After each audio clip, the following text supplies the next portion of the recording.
What is peace? Is it something that can be fought for? Can peace paid for in blood truly be a peace worth having?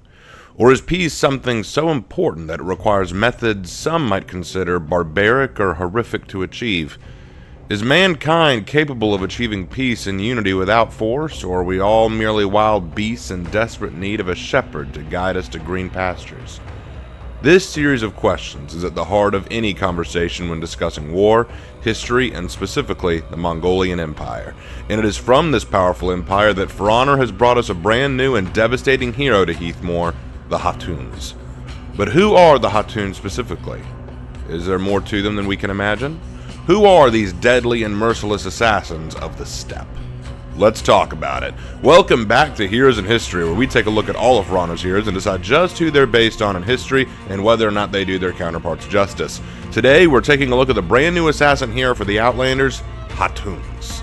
Now, before we begin looking into the historical information, let's first get a sense of who the Khatun is in For Honor. The Khattuns are warrior women from the Mongolian steppe beyond Heathmoor. While Heathmoor was aware of their existence, they never paid any real attention to them, seeing them as barbaric savages who fight pointlessly and endlessly with each other. However, that all changed when Gul'jin unified the warring tribes and launched a surprise attack on Heathmoor, leading to the defeat of Astria and the first true defeat of Horkos since its inception. But the Khattuns aren't just out to defeat Horkos. Their goal is to conquer all of Heathmoor and bring it under the rule of Gul'jin so that true peace can be achieved. The Khattuns accomplish this through brutal and destructive means. They'll sow fear and terror in their enemies through vicious tactics and bloody actions, all so that they can break the spirit and resistance of other groups. They reward submission and surrender while punishing resistance and bravery. You either kneel to the Khattuns, or you die. It's as simple as that. They fight with Turco-Mongol sabers, and they wear furs, skull-like masks, a combination of steel, lamellar, and leather armor. They use fast, unpredictable, and frightening techniques in war to overwhelm their opponents and strike fear into others. For this is the way, the beauty, and the terror of the Khattuns in For Honor. Now, I'd say it's fairly clear who the Khattuns are based on. The Khattuns are heavily inspired by the Mongolians of the 13th century during the age of the Mongolian Empire. Plus, if I were to go further, I'd say that Gul'jin herself is heavily inspired by a specific Mongolian, the great Genghis Khan himself. But first, let's go into a little history on the Mongols, shall we? To understand the Mongolian Empire, you first have to understand who the Mongols were before their empire. According to the anthropologist Jack Weatherford, quote, "The Mongols were interlopers onto the steppe. They were hunters from a far northern land of lakes and forests where they had originally lived in temporary, cone-shaped tents made of bark. Over the generations, they had gradually moved out of the forest in the area of Mount Barkun Khaldun, at the source of the Onan and Kurlan rivers in the north-central region of modern Mongolia." End quote. When the Mongols settled in their new territory, there were already tribes and confederacies of people dwelling there, including the Tatars, Naiman, and Karid. It should be noted that these three groups detested the Mongols for their primitive nature as well as their appearance. Jack Weatherford also said in his book, Genghis Khan and the Making of the Modern World, quote, "The Mongols claim no glorious or ancient ancestry among the steppe tribes. They were considered scavengers who competed with wolves to hunt down the smaller animals, and when the opportunity arose, would steal animals and women from the herders of the steppe." End quote. The Mongols claimed that they were the descendants of the Huns, the original great empire founded on the steppe in the 3rd century. The word Hun in the Mongolian means human being. Now, whether this is true or not, their neighbors of the steppes thought very little of the Mongols. While they were indeed warriors of some repute, the Mongolians as a whole were not powerful, and part of the reason for this is that they were not well unified like their rivals, the Tatar or the Karid. Though there had been attempts in the past for Mongolian leaders to unify their tribes under one ruler, no attempts had been successful, and tribes sometimes preyed on each other as readily as their enemies.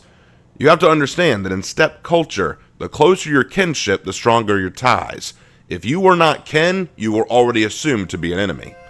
These neighbors of the Mongols, like the Karid, were fine with using Mongols as their mercenaries for raids and battles, or perhaps using them as servants and even kidnapping their women. But otherwise, they paid little attention to the Mongols. Life on the tundra steppe was harsh and demanding. Fierce cold climate as well as relatively dry conditions make life and livestock raising a constant challenge. Combine this with persistent raids, battles, and suspicions of everyone outside of your own tribe, along with the ideology of hereditary rights of leadership rather than meritocratic society, meaning the Mongolians seem perpetually trapped in their lowly state with no chance of advancement or growth. This would change with the arrival of Genghis Khan. Originally known as Temujin, he was a lowly boy with almost no credit to his name. He was born to a kidnapped mother from another tribe. He was the second oldest of his brothers. He had a crippling fear of dogs, and he was not considered the strongest or most skilled of the boys his age. When he was only 9 years old, the Tatars killed his father, and as his mother was a captured woman from another tribe, his father's tribe abandoned her and her children, forcing them to live alone in the wilds. During this time, Temujin was captured and made a slave by the Tayuchid clan, where they yoked him like an ox and forced him into service, and eventually he would manage to break free and flee to find and care for his family. But Temujin was not fond of being treated as a victim or a mark for abuse. At 12 years old, he grew so sick of the bullying of his older half-brother that he killed him for it, thus demonstrating that Temujin had a very strong sense of vengeful justice, as well as a knack for choosing the violent response to slights and abuse. This would become relevant in the future. Only 4 years later, Temujin would marry Borte, his first wife. However, not long after their marriage, the Merkid clan attacked and kidnapped her. Furious at how again he was being made the victim and desperate to save his wife, Temujin decided to thrust himself into steppe politics. He forged an alliance with Unk Khan, the leader of the Kharid and the most powerful Khan of the time. The Kharid didn't think much of Temujin, but he could be useful as a tool or servant. Plus, Unk Khan didn't mind having a reason to go to war with the Merkid, as they were certainly not his allies. So he aided Temujin, and the young ruler-to-be rescued his wife. From there, Temujin's strength and influence would grow, but so would his radical ideas. In the world of the steppe, the various tribes and clans, including the Mongols, followed a strict societal tradition of hereditary leadership and privilege. Ancestral ties were everything. Those born to greatness were destined for greatness. The son of a Han was destined to become a Han himself, or at least obtain a high standing in society. But Temujin, having become the Han of his own small tribe, had a very different view of things. The young Genghis Khan was not born to greatness, or with a strong ancestral line. He was the son of a kidnapped mother to a minor leader of a small clan. His family was abandoned when his father was killed by the Tatars.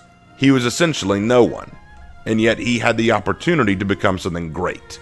Genghis believed in a meritocratic society. One's blood didn't matter as greatly as one's deeds. Specifically, Genghis Khan was an advocate of the Batar system. The word Batar can roughly mean hero. Genghis was a great admirer of heroic deeds. In fact, Genghis Khan is attributed as saying, quote, "Fate chooses who it throws itself upon, but we choose how we react to it. All too many people confront it with fear, or worse, indecisiveness. But the select few who choose to act and face their destiny head-on are the true heroes. Even should they fail, they will have failed in such glory as to always be remembered." This quote is incredibly similar to one my own father gave to me when I was a kid, which went, "You can't always choose your circumstances or what happens in life, but what you can always choose is how you respond to it. You can choose to mope and moan about the injustices you may face, or you can stand up and act with a cheerful smile and a positive attitude, so that even in the most difficult moments, you will appear, and therefore be, stronger for it." It's incredible how influential this line was to me growing up, and I have a feeling Genghis Khan would have liked my father. Anyway, Genghis took this mentality with him into his clan, his military, and his practices. Genghis did not promote individuals to high rank based on lineage or prestige, but based on their deeds, their behavior, and their trustworthiness. Batars, or heroes, were often put in higher esteem and were honored. Genghis Khan had little time for patience for nobility. Rather, he cared more for artisans, engineers, teachers, and hard-working men and women. This would prove most useful not only for his military campaigns in the future, but also for winning over the majority of the Mongolian people during his bid to unite the clans under his banner. He won the hearts of the lower ranks, the underprivileged, and the simple folk and poor. But he also sparked the ire of many of the powerful, elite, and well-off. He lost alliances like Unk Khan, who would never accept a Mongolian Han at his level. He became wrapped up in a rivalry with his once childhood friend Jamukha, and he became nothing short of a pariah in the steppe. Even so, Genghis Khan had become a threat to be reckoned with, and in time, he became the undisputed ruler of the steppe. His name, Genghis Khan, can roughly mean the indomitable Han. and he would more than earn this moniker in his life. There were several factors that made Genghis Khan so successful. The first factor was the revolutionary practices and tactics that Genghis encouraged and employed. For one thing, the Mongols traveled lightly wherever they went, without the need or institution of supply trains. This was unique in the ancient world, and possible because the Mongolians chose specific seasons and times of year to make war, where the environment was favorable to them. For example, if the Mongols needed to cross a desert for their campaign, they would travel during the colder months, as the soldiers would need less water and food to survive. Also, there would be the chance of dew, which stimulated grass growth to allow the horses to graze and increase the chances of wild game, which the men would hunt. On that note, food and water was each man's responsibility, so everyone was required to pitch in to ensure that their food stores lasted. This wasn't a situation where you had one commonwealth of information or food.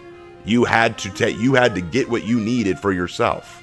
This allowed the Mongols to travel for days and days without fear of losing their supplies. The Mongols also did not need to bring along slow and cumbersome siege engines. Instead, Genghis ensured that he had a careful team of engineers with his army at all times. This way, when they reached their destination, the engineers could cut down trees and materials and build the required tools and siege engines they needed on the spot, and then destroy them when it was time to leave. Again, this was a clear demonstration of the value in Genghis' worldview. Rather than rely on nobles with little skill or experience, he relied on those who had knowledge and ability to benefit his army and goals. Another major change that Genghis implemented was the rules of raids. In the past, Mongol raids were wild and unruly. They would raid a tribe or village and start looting right away, leaving survivors to run away and potentially return to get revenge with an army of their own, and also allowing the Mongols to fall upon themselves in infighting to get the best loot. Genghis changed this by declaring that no looting would take place until after the battle was won. Then the plunder of the enemy would be looted and put into a single stockpile. The loot would then be divided up evenly among the soldiers, ensuring that all men got a share.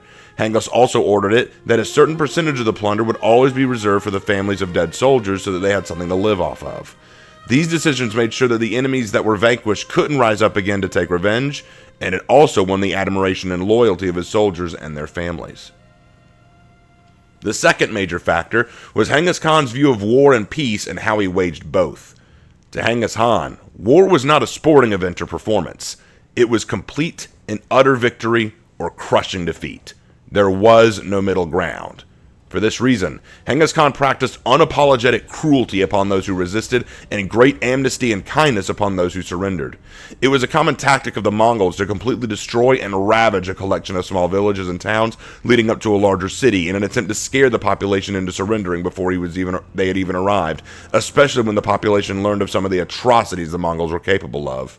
Genghis had a very cruel approach to war, not because he himself valued cruelty, but because he believed that it was necessary to ensure submission and put fear into would-be enemies. Much like Vlad Dracul of Wallachia centuries after, Genghis understood that fear was a powerful weapon to ensure submission and subjugation. Genghis also did not rest until his enemies were fully subjugated or destroyed.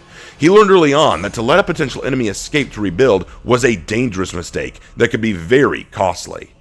Genghis was the definition of a conqueror, completely and unquestionably. But just because he was a man of war did not mean he did not know how to maintain peace. During his reign, the Mongols offered protection and amnesty to peoples of every race, gender, and religion in his empire. Education and artistry were encouraged, and individuals who contributed important necessities to society were exempted from taxation. Women celebrated a freedom unheard of in the rest of the civilized world, as Mongolian women rode horseback and learned archery and wrestling alongside males, and also were allowed to speak and act alongside men in most aspects of life. Loyalty and acts of generosity were rewarded greatly, and signs of disloyalty and crime were punished with death. It was through the strength of Genghis Khan and the Mongols that most of the known world was subjugated and brought to heel. From the Indus River all the way to China and Korea, it was the Mongolians that started the Yuan dynasty under Kublai Khan, Genghis' grandson.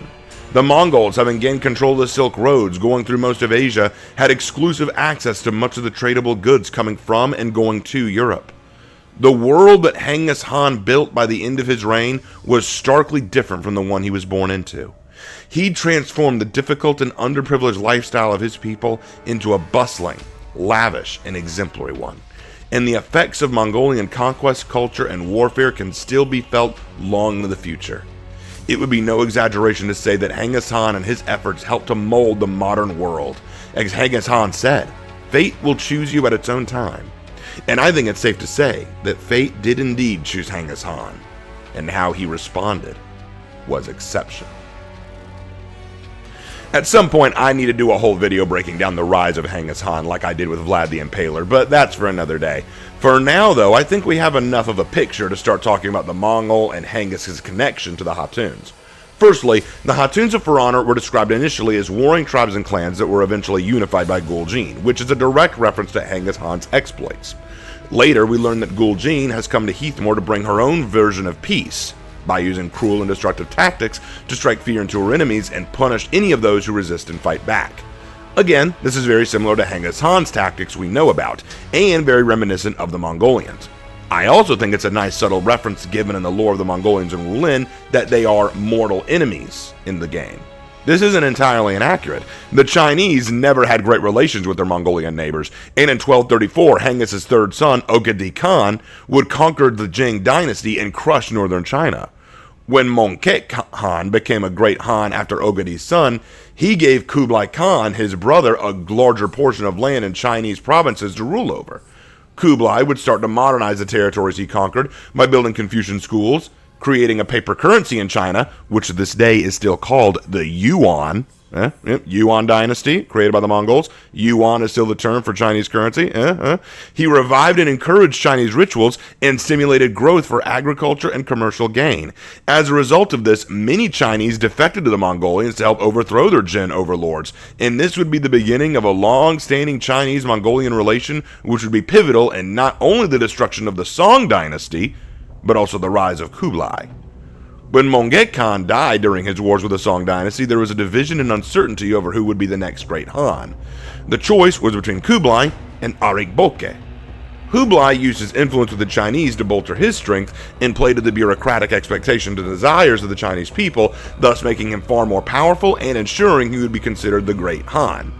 However, this action also caused a division between his empire and the more traditional Mongolians, causing a permanent and definitive breakdown of Mongol control over the world.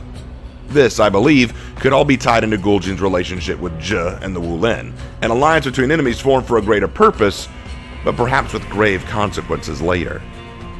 Beyond just lore, there are other aspects of the Khattuns that can be drawn from Mongolian history and culture. The Khattuns used dual Turco-Mongol sabers, a popular weapon of their region at the time.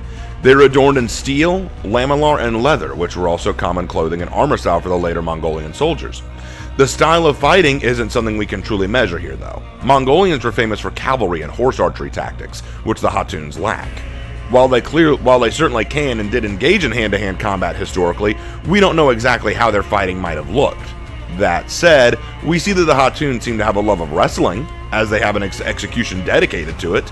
This is very accurate. Mongolian wrestling, or bok, was beloved by the Mongolian people, and it's still practiced to this day. Genghis Khan himself believed wrestling was a great way to keep his armies in shape. Now, the rules of bok are simple. If anything other than your feet touch the ground, you lose. Strikes, chokes, and locks are illegal, and in some versions, your hands can't grab your opponent's leg. Bok was not just a sport meant for men either. Women learned it too, which leads into the giant elephant in the room. The Khattuns in For Honor are all women. Now, many have claimed this is historically inaccurate, just like with Varangian Guard last year. However, it may surprise you to know that this isn't nearly as egregious. Firstly, women held a great deal of power, privilege, and prestige in Mongolian society. Girls learned horseback riding, archery, and wrestling alongside boys. And if a boy wanted to marry a woman, he had to serve his wife's family for a time to prove he was worthy of her to his parents-in-law. Now, while it is true that men did most of the fighting because women remained at home, they often held a certain degree of authority in the tribe or homestead. Moreover, it was not unheard of for women to not only fight, but even challenge men in wrestling matches or go into battle. A famous example is Hutalun, the Mongolian warrior princess. Described in various historical accounts, including those of Marco Polo and Rashid al-Din, Hutalun was described as a rather beautiful woman, but also one with great skill in wrestling to the point she was able to even best train male competitors. She not only wrestled, but the chronicles also describe that she did in fact take part in some military engagements. Though it is possible these might be exaggerations for purposes of entertainment, it cannot be denied as both chronicles do reference her skill in combat and prowess. She was also valued for intelligence and shrewdness, as her father Khatun Khan often came to her for advice. Rumor has it he even wanted to name her his successor, but this was refused since he had male children already. Beyond merely wrestling, some scholars have noted that women are mentioned at times being involved in military campaigns. Chroniclers like Atamalik Joyovani, Ibn al-Athir, and Mustafi mention on a few occasions female warriors among the Mongols involved in campaigns, raids, or battles. While it was certainly not usual or uniform, it was not impossible. There's also the fact that Genghis himself held women in high regard. He called his own daughter a Batar when she risked her life to pursue and fight a Tatar who kidnapped her baby brother. And as we established, Genghis had a great respect for Batars or heroes. Now, of course, I will concede that it was still outside of the ordinary for women to fight alongside men, but there is precedent for them being there. At the end of the day, it was clear from the beginning who the Khattuns were based on for me. But what I really found fascinating was how much I learned about the Mongolian culture and Genghis Khan's exploits while working on this video. I learned far more than I was expecting about not only Mongolians, but also about the history of our world as a whole. I began this video by asking a question. Can peace paid for in blood be called true peace? Did the world that Genghis Khan helped create turn out for the better or worse? Was he a man to be honored or feared? Were the atrocities of the Mongolians justified by their goal for peace and unity? We can't be 100% sure, but one thing we can say for certain is that whether for good or ill, the Mongolians changed the world as we know it. And I learned so much more in this series of research that I just couldn't put it all into this video. I will have to make another video specifically dedicated to Genghis Khan and the Mongols, because they were just that incredible. Though unseen, with no station or prominence to their clan, the Mongols paved the way for the world we live in today. And now, the Khattuns, whether for good or ill, will pave the way for the future of Heathmore, whether Heathmore is ready and willing or not. Thank you guys so much for watching, and I will see you in my next video. Take care.